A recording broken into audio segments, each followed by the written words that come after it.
За, та бүхнийхээ энэ өдрийн амгаланг айлтгая. Тэгээд бидний одоо зарласан хэвлэлийн хуралд хүрэлцэн ирсэн дөрөв хэсгийн төлөөлөл болсон нийт хэвлэл мэдээллийн байгууллаганд бас талархал илэрхийлье.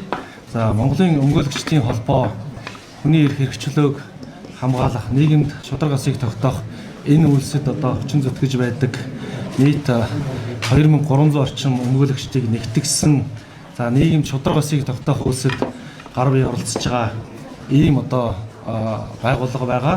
Тэгээд бид бүхний одоо чиг үүргийн бас нэг хэсэг нь бол нийгэмд эерэг нөлөөллийг түгээх, нийтэд тусдаа мэргэжлийн үйл ажиллагаа эрхлэх, гэмтэргээс урьдчилан сэргийлэх чиглэлд бас нэлээд тодорхой чиг үүргүүд байдаг. Тэгээд энэтэй холбоотой бас манай нийт тусдаа мэргэжлийн үйл ажиллагаа эрхлэх хороо ажилладаг. Тэгээд хамгийн сүүлд одоо сүүлийн үед олон нийтийн одоо мэдээллийн хэрэгслээр нэлээд нийгмийн анхааралд байгаа. Нөгөө талаасаа нийгмийн асуудал болсон үе тэнгийн дээрлэхэлтийн эсрэг эерэг нөлөөллийн аяныг бид бүхэн өнөөдрөөс эхлээд зарлж байгаа. Үе тэнгийн дээрлэхэлт гэдэг асуудал бол нийгэмд маш их үр дагавартай. Дээр нь Монгол хүнд үндсэн хуулиар баталгаажсан халдшгүй байх энэ эрхчлөө. За, нөгөө талаасаа ялгуурлан гадуурхаас ангид байх. За, энэ одоо эрх маань зөвхөн үндэсний хууль тогтоомж төдийгүй олон улсын эрх зүйн хэмжээгээр баталгаажсан энэ эрх. Нөгөө талаасаа сурч боловсрох эрхэд халдсан ийм айхтар үр дагавартай асуудал байгаад энэ асуудлыг одоо эсрэг бид бүхэн өмгөөлөгчдийн байгууллага Монгол улсын хэмжээнд үйл ажиллагаа явуулж байгаа нийт 24 салбар зөвлөл, бүх аймагуудад байгаа салбар зөвлөлийн өмгөөлөгчдийн санаачлахын үндсэн дээр өмгөөлийн хамгааллыг гэсэн нэртэй нийгмийн эерэг нөлөөллийн аялыг өнөөдрөөс эхлээд зохион байгуулж байгаа. За, үе тэнгийн дээрлэлт гэдэг бол маш их тийм үр дагавартай. Тухайн одоо суралцагчдын хувьд сурч боловсрох, олон нийтийн харилцаанд орох, за олон нийттэй одоо хамтарч одоо ямар нэгэн үр бүтээлтэй үйл ажиллагаа явуулахад маш их тийм үр дагавар авчирдаг ийм зүйл байгаад энэ дээр өмгөөлөгчдийн байгууллага дээр нь илүү их тийм үе тэнгийн дээрлэлтэд өртсөн, за үүнд одоо хамаарч байгаа хүмүүст хамгийн эерэг өнгөөр сургалтын үйл ажиллагааг бас зохион байгуулна. Үүндээ бодлогын яамд одоо боловсролын одоо чиглэлийн бодлогын яам одоо хууль зүйн яамны зүгээс үе тэнгийн дээрлэлтэй холбоотой нэлээд тодорхой бодлогын ажлуудыг бас санаач зохион байгуулж байгаа. Үүнтэй хамааралтайгаар бид бүхэн зөвхөн хууль эрх зүйн асуудал гэлтэхгүй үүнд одоо өртсөн хүмүүсийн сэтгэл зүйн асуудалд илүү бас давхар анхаарах, ингэхдээ бас одоо сэтгэл зүйн төвүүд энэ сэтгэл зүйчдтэй илүү хамтарч ажиллах чиглэлээр бас олон зүйлийг санаачилж байгаа. Манай санаачлагад бас Монгол улсын хэмжээнд гэмтэргээс урьдчилан сэргийлэх энэ чиг үүргийг хэрэгжүүлж байгаа иргэдийн хурлын байгууллагууд, мөн одоо боловсролын байгууллагууд бас нэгдэж тодорхой хэмжээнд бас илүү их эрсдэлтэй байж болзошгүй ийм сургалтын байгууллагуудын бас нэрсийг ирүүлсэн байгаа. Тухайлбал одоо бид бүхэн нийслэлийн боловсролын газартай бас тодорхой хэмжээнд хамтарч ажиллаж сургалтын байгууллагуудын бас нэрсийг авсан байна. За, үүнээс гадна орон нутагтаа гэмтэргээс урьдчилан сэргийлэх ажлыг хариуцж ажиллаж байгаа хурлын байгууллагуудаас бас тодорхой саналууд ирж байгаа. За, Булган аймгийн иргэдийн төлөөлөгчдийн хуралтай бас хоорондоо бас мэдээлэл солилцож байна. За, Дундгой аймгийн Сайнцхан сумын иргэдийн хурлын даргын зүгээс яг тухайн одоо орон нутагтаа байгаа сургуулиудад бас өмгөөлөгчд, сэтгэл зүйчдийн оролцоотой ийм сургалт нөлөөллийн ийм арга хэмжээг авч өгөөч гэсэн ийм санаачлалуудыг гаргаж байгаа. Бид бүхэн үндэсний хэмжээнд бүхий л одоо аймагуд одоо нийслэлд байгаа энэ сургуулиудад эрх зүйн болон сэтгэл зүйн чиглэлийн энэ сургалтуудыг явуулнаа. За, зөвхөн одоо хууль эрх зүйн асуудал гэхээсээ илүү хүнлэг, ёс суртахуунтай ийм найрсаг ирээдүйн одоо иргэдийг одоо бэлтгэх чиглэлд бас бид бүхэн бас анхаарах ёстой болов уу гэж бодож байгаа. Тэгээд бидний одоо зохион байгуулж байгаа энэ зарлж байгаа аяны талаар илүү их тийм тодорхой мэдээллүүд бас манай одоо оролцож байгаа манай удирдах зөвлөлийн гишүүд, манай ажлын хэсгийн гишүүдийн зүгээс бас тодорхой бас хариултуудыг өгөх болов гэж бодож байна.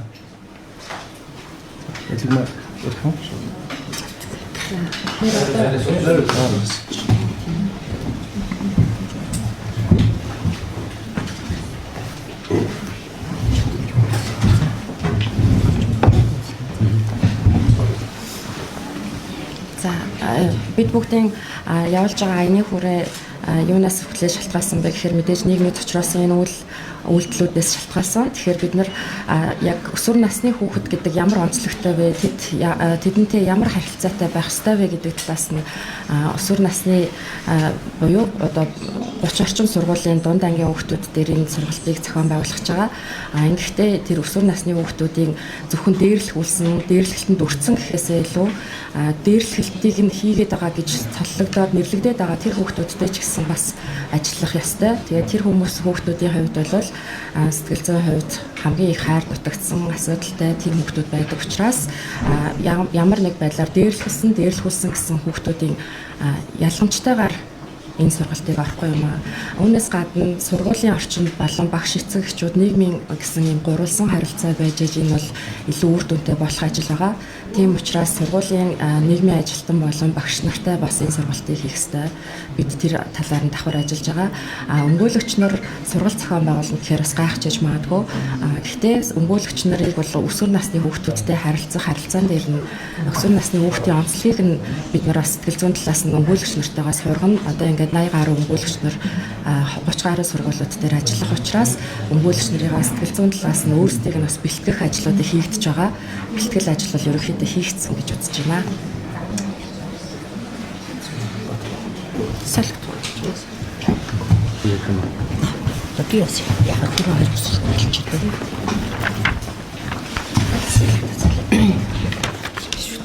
За, өмгөөлөгч ариун цэцэрлэг. За, өнөөдөр бид одоо ял шийтгэлийн хувьд ч юм уу эсвэл одоо ямар нэгэн одоо хариуцлагын хувьд бол төрөлжил дуулж ялмааргүй байгаа. Яг гэх юм бол одоо бид ч гэсэн өнөөдөр өөрснөө ээж аав.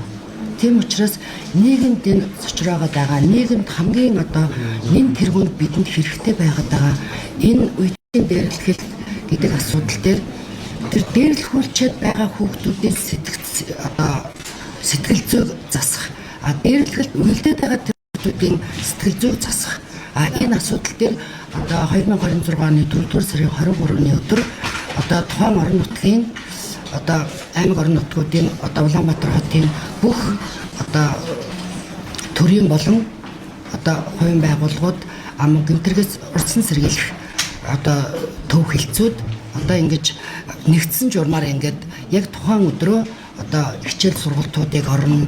Дээрээс нь мөн хэлэхэд ер нь 14 наснаас эхлээд одоо эрх зүйн чадамжтай тооцож үздэг байгаа. Одоо тэгээд ер нь 5-10 жилийн энтергээл одоо санкцуудынхаа хэмжээгээр байгаа л да.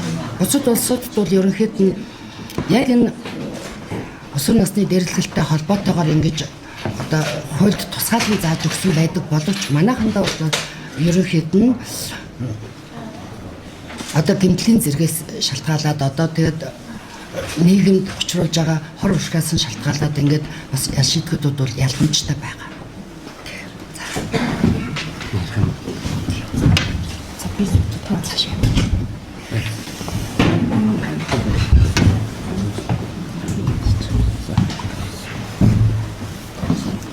За яг хөө бусад одоо үеийнгийн дээрлэхлийн талаар одоо бусад байгууллагууд олон янзын сургалтууд хийж байна. Энэ бол мэдээж дэмжиж байгаа сайн байна.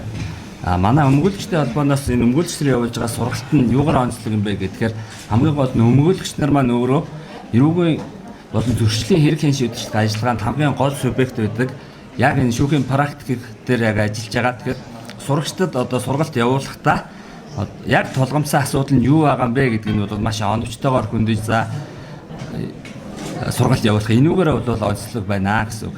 За сургалт явуулах хүрээ маань болохоор ерөнхий боловсролын сургалт судалгаа зөвлөгөө өгөн за дээр нь бол одоо видео контент эссе бичлэгийн уралдаан видео шторкны уралдаан ерөнхий боловсролын сургуулиудын сурагчдын дунд ингээд 7 хоногийн хугацаанд аяны хүрээнд бол зарлагдаад явна.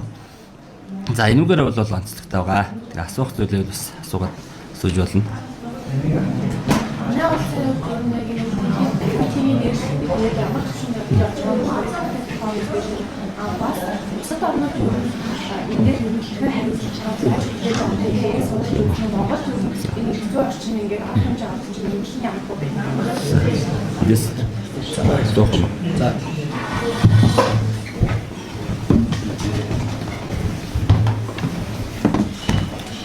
За сайн байцгаана уу. Бүгдээрэнд нь энэ өдрийн мэнд хүргэе.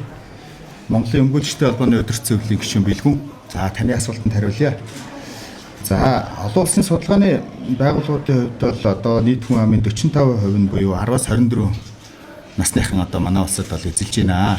За эдгээрээс бол одоо шууд хамааралтай гэх юм уу одоо юу гэдгийг таны саяны асуултанд хариулж байгаа тэр 13-аас 17 насны хүүхдүүд нь сүүлийн 30 хоногт 26.8% нь үе тэнгийн дээрлэхэлтэнд өртсөн гэдэг тоо мэдээлэл гарсан байлээ. Мэдээж энэтэй холбоотойс олон улсын байгууллагууд ингэ ажилласан. Энэ бол нэгдсэн үндэсний байгууллагын хөгжлийн хөтөлбөрийн тайланд дурдсанаар би одоо хэлж байгаа шүү. Ер нь одоо манай улс дотооддоо гэлтгүү гадаад руу одоо ямар хэмжээнд энэ хүрсэн бэ гэдэг.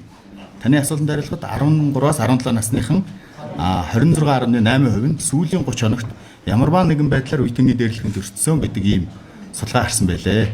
За өөр асуулт байна уу? Одоо хууль эрх зүйн орчин дээр жишээ нь тэнгийн дээрлэхэлтэнд нэг нь хохирч болоод нэг нь болохоор одоо мэдээж хуулийн байгууллага шалгалтаар хэрэгтэй болдог ч юм уу. Тэгэхээр яг энэ дээр нөгөө хүүхэд хариуцлага хэлээс илүү эцэг харгалзан дэмжигчийн хувьд илүү одоо хөнгөн торгуулын төлөвлөлт ч юм уу зөрчил хуулиар торгуулаад өнгөрч байгаа. Тэгэхээр бусад улс орнуудад юу хууль эрх зүйн ямар байдгийг манай Монгол улсын хууль эрх зүйн хувьд бас энэ нь яг одоо шийдэл юм эсвэл одоо өөрчлөлт оруулах зүйл юм байна. За манай эрүүгийн хуульд 14-өөс дээш насны хүүхдүүдэд бол эрүүгийн хариуцлага хүлээлгэх тохиолдолтой. Энэ одоо өнөөдөр хүчин төгөлдөр үйлчилж байгаа. За үе тэнгийн дээрлэхэлт гэхээсээ илүү нэг тухайн үйл явдалтай холбоотойгоор эрүүгийн хариуцлага хүлээлгэж байна. Өөрөөр хэлэх юм бол тодорхой төрлийн гэмтлийн зэрэг одоо учирсан тохиолдолд хүүхдүүд бас эрүүгийн хариуцлага хүлээлгэж байгаа.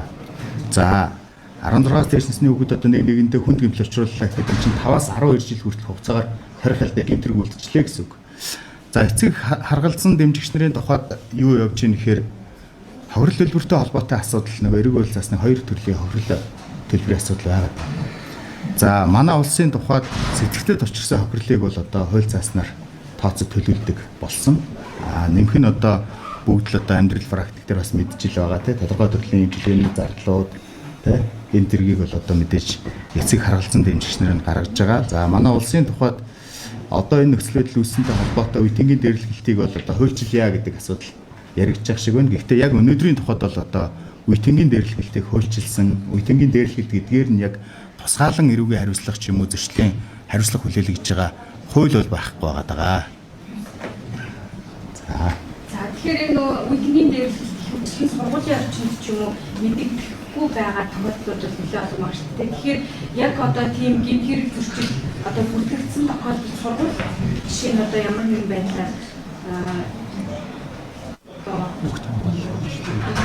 сургууль ямар нэгэн байдлаар хариуцлага хүлээлгэхгүй эсвэл тэрийн одоо ямар Гэхдээ яг одоо манай улсын хүчин төгөлдөр мөрдөгдөж байгаа хуулинд бол одоогоор сургуульд хариуцлага хүлээлгдэг боломж байхгүй. Харин одоо холбогдох эрх бүхий албан шаалтнууд бол шаардлага хөргүүлэх, дасан зогсоох, өрсөн зэрэглэх чиглэлээр л үйл ажиллагаа явуулж байна.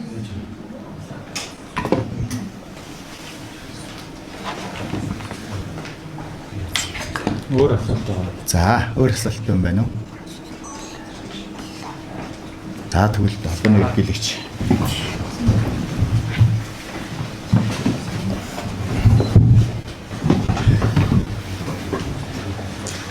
За бид бүхний бас сургалт нөлөөллийн ажиллагааны онцлог нь бол яг энэ чиглэлээр бас илүү их гарал тавих ёстой. Энэ мэргэжлийн байгууллагад төрийн бус байгууллагуудын дэдээс өргөн оролцоотойгоор илүү их тийм одоо асуудал дээр тулж ажилладаг, хүний эрх зөрчигдж байгаа энэ газар тулж ажилладаг өмгөөлөгчдийн оролцоотойгоор улс орны хэмжээнд өргөн хүрээнд одоо зохион байгуулагдах ийм одоо бас онцлогтой байгаа. Тэгээд энэтэй холбоотой асуудлаар одоо бид бүхэнтэй хамтарч ажиллах, бодлого зорилгоо нэгтгэх төрийн болон төрийн бус байгууллагууд нийт одоо хүмүүст бол бид бүхэн хамтран ажиллахад нээлттэй байгаа шүү гэдгийг илэрхийлж байна. Ингээд та бүхнийг хуралд хүрэлцэн ирсэн явдалд талархлаа илэрхийлье.